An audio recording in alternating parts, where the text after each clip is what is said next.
Welcome to the Ford Mustang Mach-E all-wheel drive version of this one. Bigger battery, longer range. Yes, a €70,000 plus price tag here in Ireland, but it's not all about that because there is a smaller battery, shorter range version that'll be rear-wheel drive, and that will start at a little bit over €50,000 after grants here in Ireland. Of course, the one that goes well over the 60 mark won't be eligible for grants, so that really is going to be the car that you're going to have to really want. First impressions, just total first look at the car today. There's tons of power. I mean, you can go up to a version with 800 Newton meters of torque, 3.5 seconds to 60 if you're that way inclined. All versions though are starting from around 270 brake horsepower, and there's different incremental increases, mid 300s, longer range versions, all-wheel drive, rear-wheel drive. There really is something for everybody, which is very interesting. In terms of the tablet in the center, which is massive and bigger than any Tesla screen I've seen, sticking with the Tesla comparison, if you've used one, you can use this.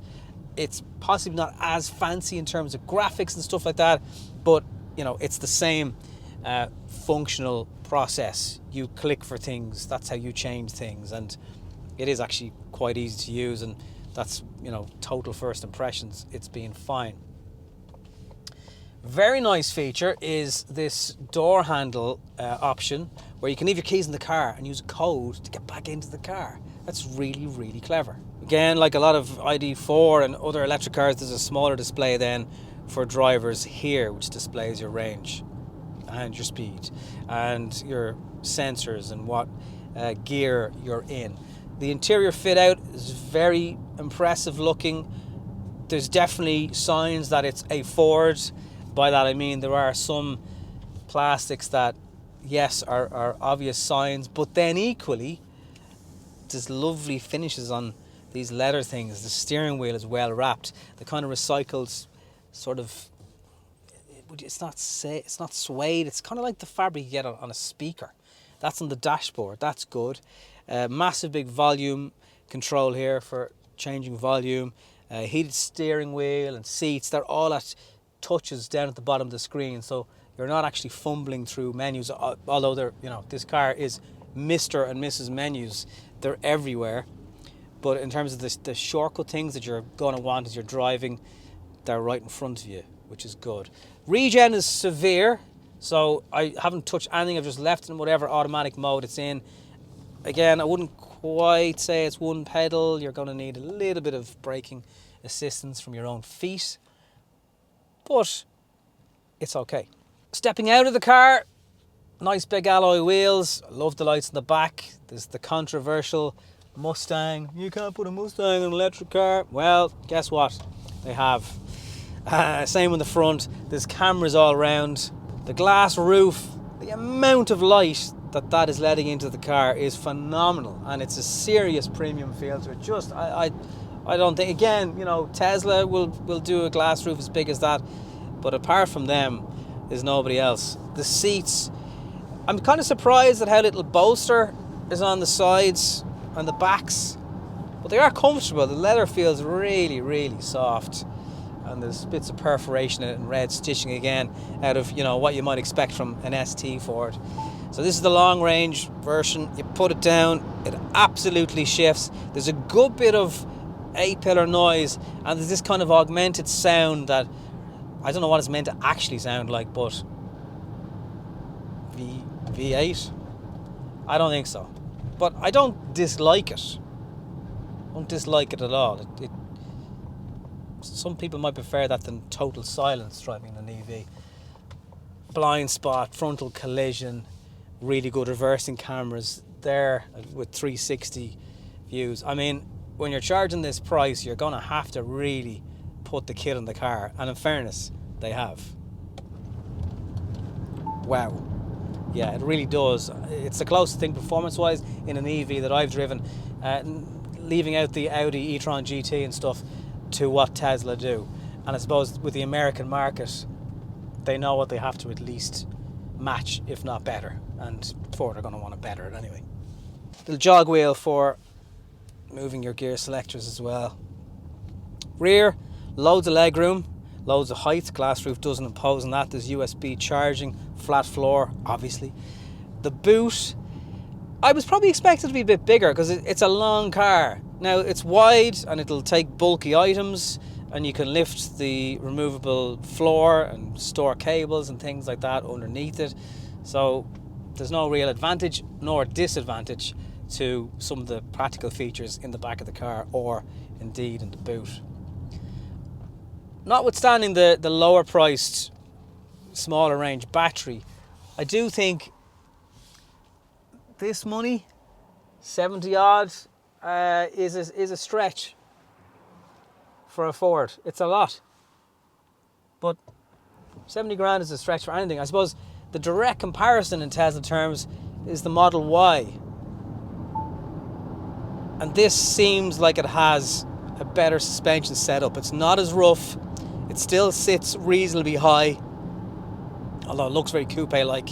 You are still at an elevated position behind the wheel. And if I was choosing between a Tesla Model Y and this, it's a tough one, like, it really is. They're very, very close in many, many ways. Not to mention that at least you tell someone I've got a Ford Mustang, well, they might be expecting you to bring them out to a massive petrol muscle car outside wherever you are. I love that door handle thing. I think that's really, really clever. I do like the looks of the car. It's an awful lot better looking than the Tesla. There's absolutely no getting away from that one. You know, it doesn't look like a squished up frog. Don't tell them I said that. The Tesla fans will be coming after me. And do you know what? There's plenty of roundabouts where we are here today.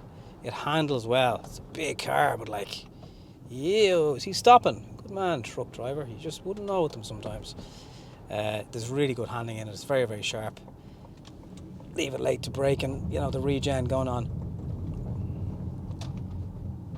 It all adds up for a well-balanced thing. I think the best thing I can say in terms of, you know, if you are a petrol head and stuff, there are some EVs now on the market who I genuinely mean they will still fulfill your petrol head requirements, and yet you'd have to put this into that category because it has performance, looks, loads of tech, fast charging, loads of motor outputs, if that's your thing. And I think, yes, it's premium, but you know what? People that have premium money for cars and want to go electric, there's still not a huge area in this segment of car to go electric in.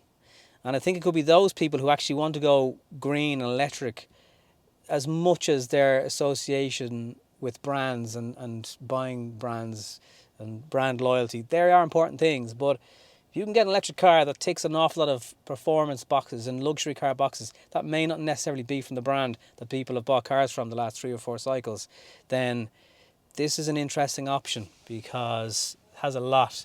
Yes, it's got a Ford badge, but it's right there in the edge of technology. And as I look around it, like, there's loads of space. There's loads of little clever things for phones, charging. Screen is so easy to use. It's well put together. B&O system on this. Loads of storage. Like, it has to cover American needs for storage, so there's tons of it. So I think maybe that could be somewhere that Ford actually get new customers from where they haven't had them before.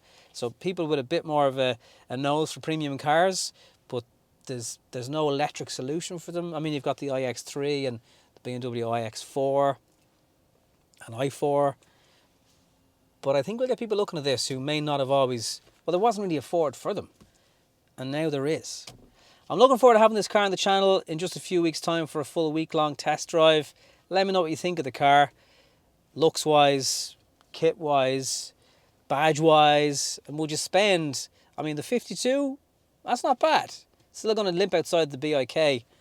But the 70-odd, would you spend that much on one? Just to add as well, the car can do 150 kilowatt charging. So if you find some of these faster charges like where we are today, the car will benefit from that and you'll jump to 80% in a short space of time. But like everything, you got to have battery temperature dependent and how much state of charge is in your battery, all that stuff. I'm sure you're getting familiar with these kind of terms anyway if you're just kind of doing research on EVs. So initial impressions, very, very good. Nice, very nippy to drive. nothing that has really kind of annoyed me about it at all, actually, that I'd be kind of just pointing out. But I am impressed. So join me for the full review. Hit subscribe if you haven't done so yet. And this has been a first look at the Ford Mustang Mach-E. Thank you very much for watching.